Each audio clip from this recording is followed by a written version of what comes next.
अभी हमारे पत्रकार महोदय, ये तो उमाशंकर पांडे जी की ज्ञानता है कि वो इस सबको स्थिति को संभाले हुए हैं। ये काम भी आज डॉक्टर विश्वपति त्रिपाठी जी अपनी इतनी बड़ी विरासत लिए हुए समाज के लिए, देश के लिए कुछ समर्पण का भाव लेकर जो ये काम कर रहे हैं विश्वपति जी, आइए उनके साधुवाद को हम नमन करें, प्रणाम करें, धन्यवाद दें डॉक्टर विश्वपति जी कि आपकी वजह से ये समाज आज इतनी बड़ी संख्या में इकट्ठा हुआ है। और अभी प्रेरणा मिल गई, भाई अरविंद जी ने कह दिया कि अगला कार्यक्रम 13 तालकटोरा रोड में नहीं होकर तालकटोरा स्टेडियम में होगा, जहां 10,000 ब्राह्मण वहां पर एकत्रित होंगे।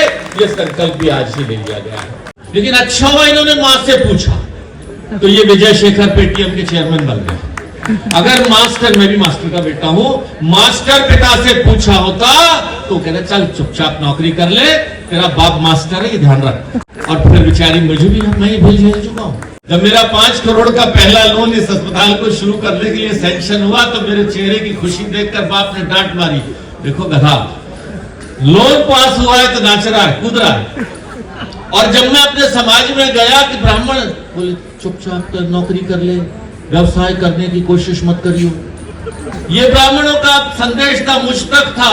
तो भाई विजय शेखर जी ने ये झेला होगा, मैं समझ सकता हूं उस दर्द को, क्योंकि ब्राह्मण कहता था अगर तूने व्यवसाय की तरफ कोशिश करी तो एक पीढ़ी तो ज्यादा से ज्यादा, पहली बात तो व्यवसाय में फेल होगा, पास हो गया तो अगली पीढ़ी से ठिकाने लगा देगा। ये ब्राह्मणों के बारे में था। आरक्षण के लिए लड़ाई तो लड़ते रहते थे हम कि आरक्षण चाहिए, आरक्षण चाहिए। अरे भाई आरक्षण तो किसी अपाहिज को चाहिए होता है, कमजोर आदमी को चाहिए होता है। ब्राह्मण, अभी हमारी बिटिया ने, अनुराधा ने जो ब्राह्मण जीन्स की बात करी, जब आप विप्र कुल में पैदा हो गए तो जब पत्रों में लिखा जाता था एक गरीब ब्राह्मण, एक दरिद्र ब्राह्मण, ब्राह्मण ना गरीब हो सकता है ना दरिद्र हो सकता है, क्योंकि ये मनुष्य दुनिया में जब भगवान ने बनाया ये सबसे सेल्फिश क्रिएचर है वो मानव, सबसे स्वार्थी क्रिएचर है ये मानव। ये सिर्फ शक्ति को नमन करता है, देने वाले को नमन करता है जिसका हाथ यूं हो।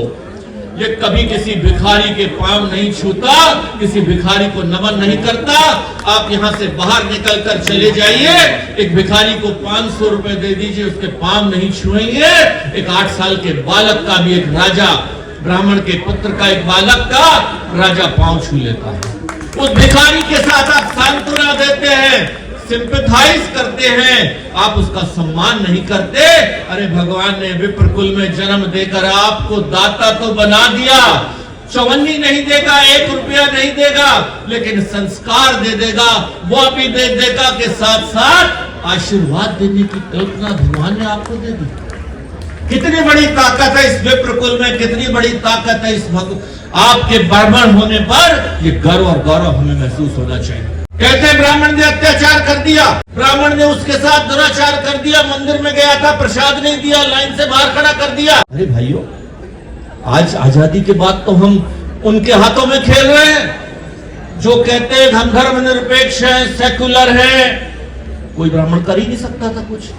200 साल अंग्रेज देश में राज करते रहे, 700 साल मुसलमान देश में राज करते रहे, तो ब्राह्मणों ने अत्याचार कब किया?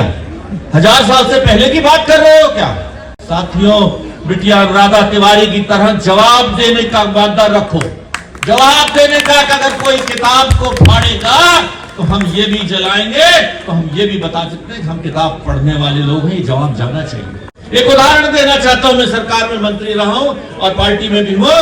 अभी चर्चा हुई कि साहब इस बार जो थी पार्टी को थोड़ा झटका इसलिए लगा कि साहब 400 पार से लग रहा था कि आरक्षण खत्म हो जाएगा।